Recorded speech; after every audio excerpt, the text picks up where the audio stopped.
ಅಧಿಕೃತವಾದ ಬಡಾವಣೆ ಲೇಔಟಲ್ಲಿ ನಾನು ಸೈಟ್ ತೊಗೋಬೇಕು ಅಂದರೆ 30-40 ವರ್ಷದ್ದು ಡಾಕ್ಯುಮೆಂಟ್ಸ್ ನೋಡಬೇಕಾ? ಗಾಂಧಿನಗರ ಬೆಂಗಳೂರಲ್ಲಿ ಮಾತಾಡೋದು, ಸದಾಶಿವನಗರ ಸರ್, ಸದಾಶಿವನಗರ, ಮಲ್ಲೇಶ್ವರಂ ಇಂಥ ಜಾಗದಲ್ಲಿ ನೀವೇನಾದ್ರು ಸೈಟ್ ಖರೀದಿ ಮಾಡಬೇಕಂದ್ರೆ ಬಹುಶಃ ಅಲ್ಲಿಂದಲೇ ನೋಡಬೇಕಾಗತ್ತೆ. ಕಾನೂನು ಪ್ರಕಾರ ಹೇಳ್ತೀವಿ 12 ವರ್ಷ ನೋಡೋಕೆ ಸಾಕು ಅಂತ, ಅದು ಆ ಸಂದರ್ಭ ಬೇರೆ ಇರ್ಬೋದು. ಯಾಕೆಂದರೆ ಮೂಲವಾಗಿ ಯಾರು ಇದಕ್ಕೆ ಓನರ್, ಯಾರಿಂದ ಈ ಆಸ್ತಿ ಬಂತು, ಸ್ವತ್ತು ಬಂತು, ಅಲ್ಲಿಂದ ನೋಡ್ಕೊಂಬಂದು ಇವತ್ತಿನವರೆಗೆ ನೋಡಬೇಕಾಗುತ್ತೆ. ಸೊ ಸೈಟ್ ಎಲ್ಲಿದೆ, ಇದಕ್ಕೆ ಯಾವ ವ್ಯಾಪ್ತಿಯಲ್ಲಿ ಬರುತ್ತೆ, ಆ ವ್ಯಾಪ್ತಿಗೆ ಪ್ರಾಧಿಕಾರ ಯಾವುದು, ಆ ಪ್ರಾಧಿಕಾರ ಅಥವಾ ಪ್ರಾಧಿಕಾರದ ಮೂಲಕ ಅನುಮೋದನೆ ಪಡೆದಿದೆ ಅನ್ನೋದು ಮೊದಲ ವಿಚಾರ. ಈಗ ನಾನು ಅಧಿಕೃತವಾದ ಕಟ್ಟಡ ಕಟ್ಟಬೇಕು, ಇನ್ನು ಕೆಲವರು ಅನಧಿಕೃತ ಕಟ್ಟಡ ಅಂತಾರೆ. ಈ ಅಧಿಕೃತಕ್ಕೂ ಅನಧಿಕೃತ ಅದು ಏನು ಡಿಫ್ರೆನ್ಸ್ ಸರ್? ಅದು ಪಿಲ್ಲರ್ ಕನ್ಸ್ಟ್ರಕ್ಷನ್ ಮೊದಲೆಲ್ಲ ಇಟ್ಟಿಗೆ ಇತ್ತು, ಪಿಲ್ಲರ್ ಹಾಕಿದ ಮೇಲೆ ನಿಮಗೇನಾಗುತ್ತೆ, ಪಿಲ್ಲರ್ ಚೇಂಜ್ ಮಾಡೋಕ್ಕಾಗಲ್ಲ. So the day you begin your construction you have to think.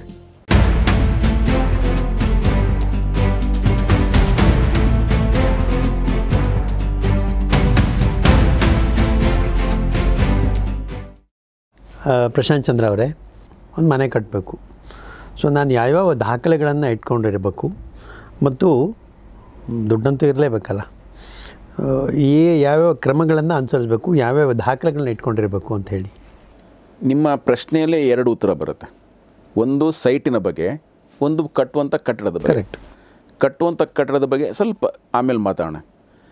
Site ನೀವೀಗ ಖರೀದಿ ಮಾಡಬೇಕು, ನೀವಾಗಲೇ ಹೇಳಿದ್ರಿ ಹಣ, ಫಸ್ಟ್ ಹಣ ಇರಬೇಕು. ಬರೀ ಹಣ ಇದ್ದರೆ ಸಾಲದು, ಇವತ್ತಿನ ಮಾರುಕಟ್ಟೆ ಬೆಲೆ ಗೊತ್ತಿರಬೇಕು, ಅದಕ್ಕೆ ಸರಿಯಾಗಿ ನೀವು ಚರ್ಚಿಸಬೇಕು, ಹುಡುಕಬೇಕು, ಸೈಟ್ ಆಗಬೇಕು. ಆ ಸೈಟನ್ನು ನೋಡಿದ ಮೇಲೆ ನೀವು ನೋಡಬೇಕಾಗಿದ್ದು ಸೈಟಿನ ಸಂಬಂಧಪಟ್ಟ ದಾಖಲೆಗಳು, ಪತ್ರಗಳು. ಒಂದನೇದಾಗಿ ನೀವು ನೋಡಬೇಕಾಗಿದ್ದು ಏನಂದರೆ ಆ ಪತ್ರ ಯಾರ ಹೆಸರಿನಲ್ಲಿ ಇದೆ ಇವತ್ತಿಗೆ. ಅಂದರೆ ನಾನು ತಗೊಳ್ಳೋ ಮೊದಲು, ನೀವು ತಗೊಳ್ಳೋ ಮೊದಲು ಯಾರ ಹೆಸರಿನಲ್ಲಿದೆ, ಆ ಹೆಸರಿನಲ್ಲಿ ಇರುವಂಥ ಪತ್ರ ಆತನ ಹೆಸರಿನಲ್ಲೇ ಇದೆಯಾ, ಅವನು ಓನರ್ ಆಗಿ ಇದೆಯಾ ಅಥವಾ ಬೇರೆ ಯಾವುದಾದ್ರು ಥರದಲ್ಲಿ ಅದನ್ನು ಓನರ್ ಅಂತ ಪರಿಗಣಿಸ್ತಾ ಇದೆಯಾ, ಇದನ್ನು ನೋಡಬೇಕಾಗತ್ತೆ.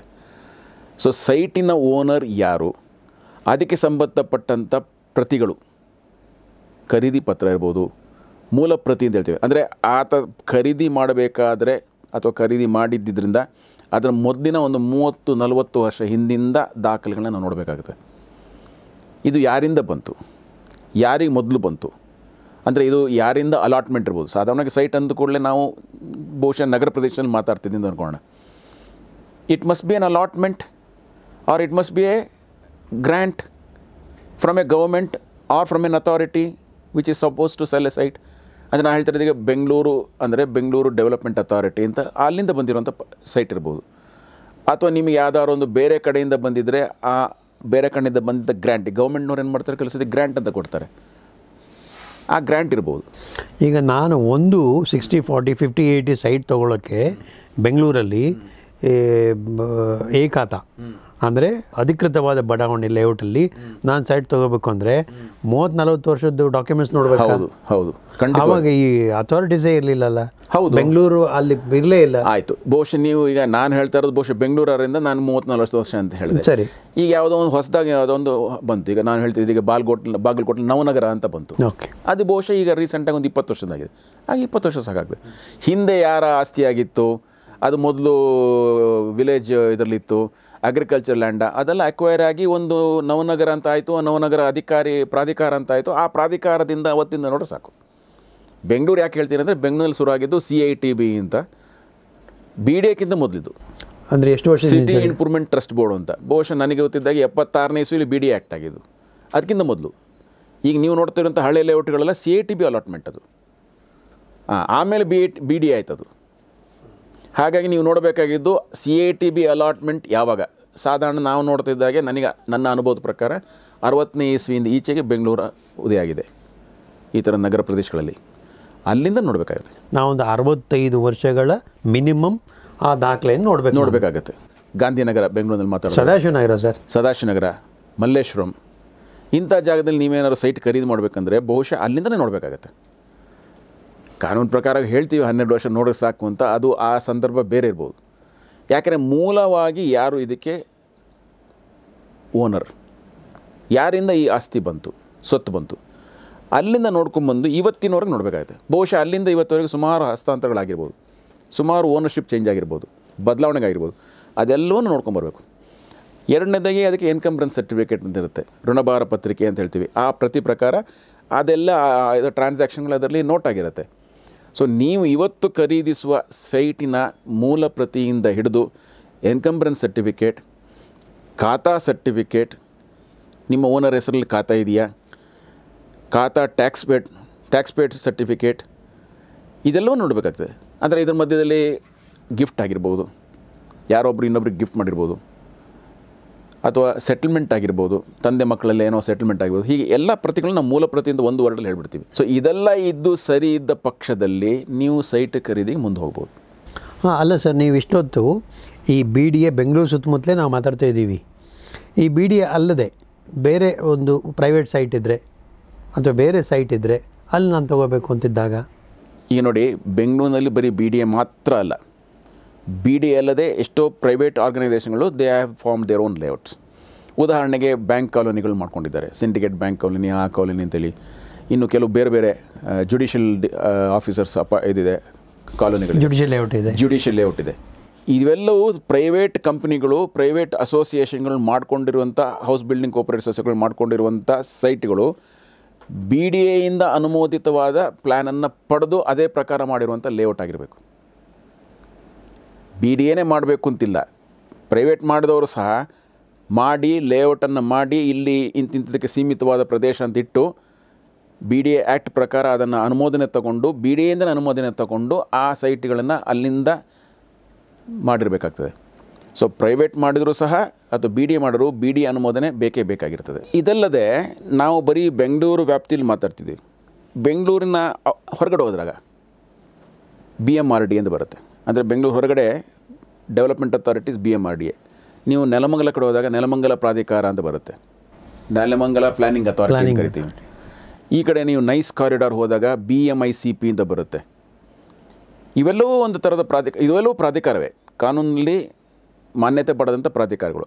ಆ ಲೇಔಟಿನ ಜಾಗದಲ್ಲಿ ಆ ಲೇಔಟ್ನ ಅನುಮೋದನೆಯನ್ನು ಆ ಪ್ರಾಧಿಕಾರದಿಂದನೇ ಪಡೆದಿರಬೇಕು, ಆಗ ಮಾತ್ರ ಸಾಧ್ಯ. ಅದನ್ನು ನಾವು ನಮ್ಮ ಮನಸ್ಸಲ್ಲಿ ಇಟ್ಕೊಳ್ಬೇಕಾಗುತ್ತೆ. ಸೊ ಸೈಟ್ ಎಲ್ಲಿದೆ, ಇದಕ್ಕೆ ಯಾವ ವ್ಯಾಪ್ತಿಯಲ್ಲಿ ಬರುತ್ತೆ, ಆ ವ್ಯಾಪ್ತಿಗೆ ಪ್ರಾಧಿಕಾರ ಯಾವುದು, ಆ ಪ್ರಾಧಿಕಾರ ಅಥವಾ ಪ್ರಾಧಿಕಾರದ ಮೂಲಕ ಅನುಮೋದನೆ ಪಡೆದಿದ್ದೆ ಅನ್ನೋದು ಮೊದಲ ವಿಚಾರ. ಇದು ಸೈಟಿನ ವಿಷಯಕ್ಕೆ ಬಂದಾಗ. ಸರ್, ಇವಾಗ ಈ ಸೈಟ್ ಬಗ್ಗೆ ದಾಖಲೆಗಳು ಎಲ್ಲ ಆಯಿತು. ಈಗ ಎಷ್ಟೋ ಅನಧಿಕೃತ ಕಟ್ಟಡ ಅಂತಾರೆ.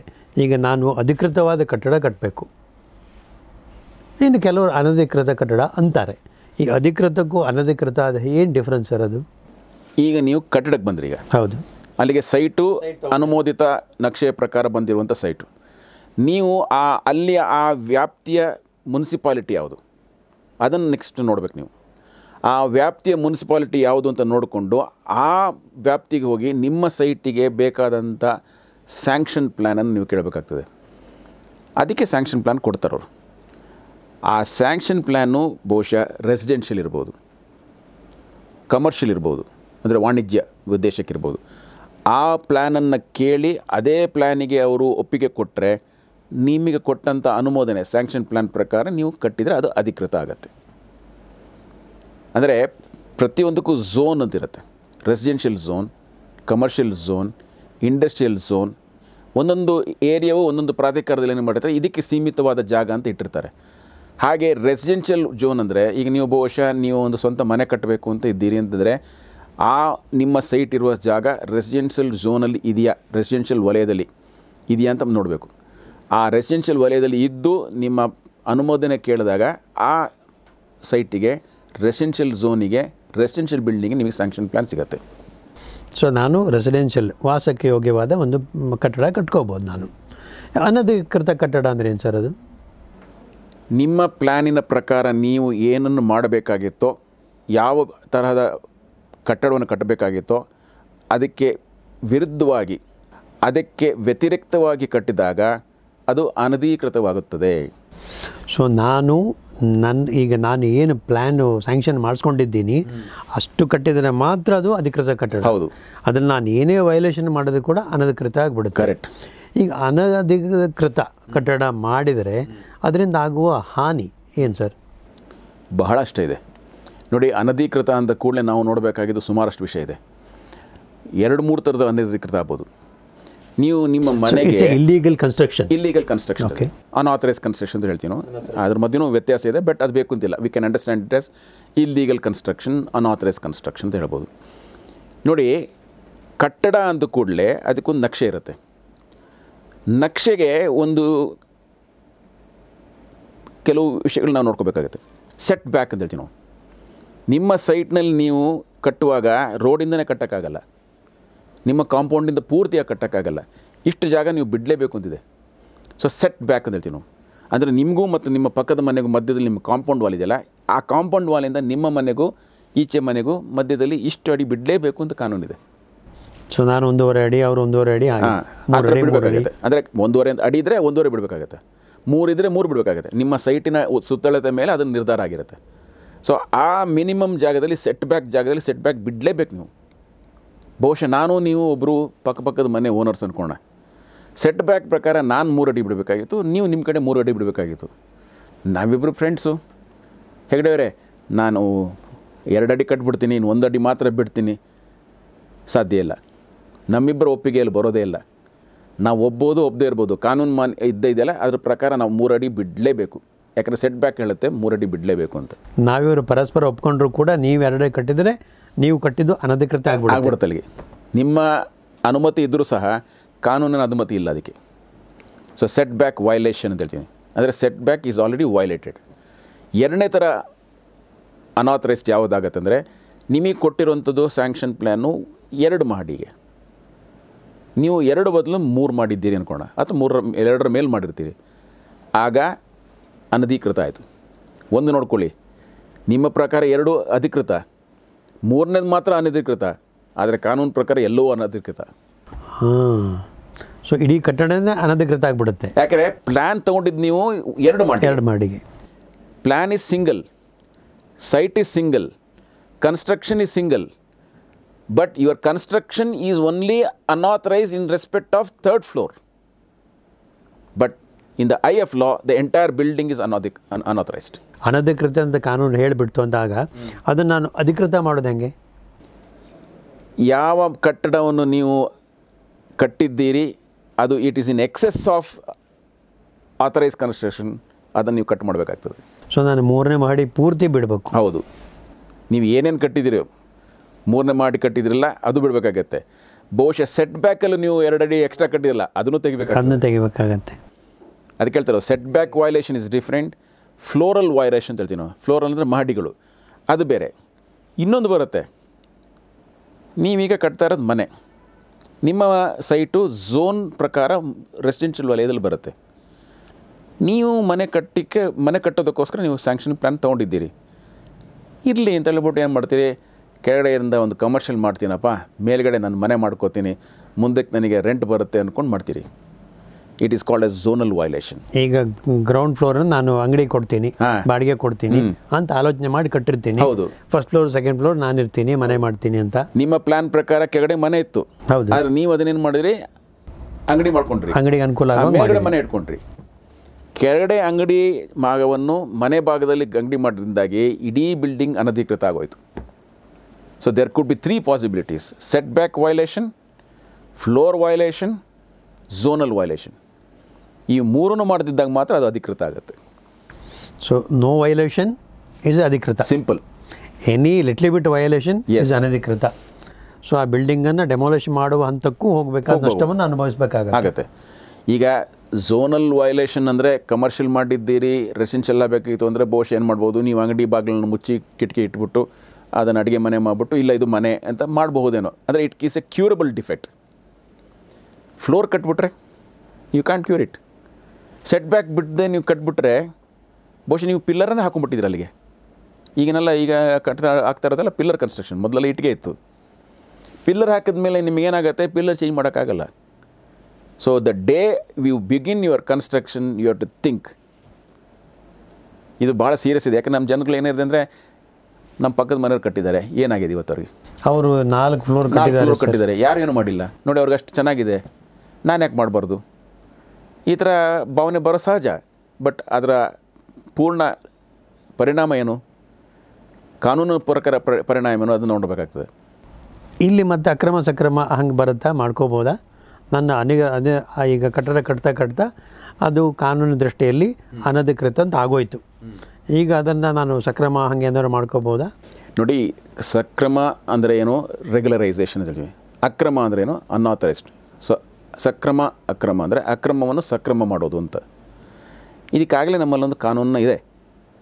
ಈ ಕಾನೂನನ್ನು ಕರ್ನಾಟಕ ರಾಜ್ಯದಲ್ಲಿ ಸುಮಾರು 2004ನೇ ಇಸ್ವಿಯಲ್ಲೇನೋ ತಂದಿದ್ದಾರೆ. ಇಂತಿಂಥ ಕನ್ಸ್ಟ್ರಕ್ಷನ್ ಅಂದರೆ ಇಷ್ಟಿಷ್ಟು ಪರ್ಸೆಂಟೇಜು ಇದ್ದಾಗ, ಆ ಲಿಮಿಟ್ ಒಳಗಿದ್ದಾಗ ಸಕ್ರಮ ಮಾಡಬಹುದು ಅಂತಿದೆ.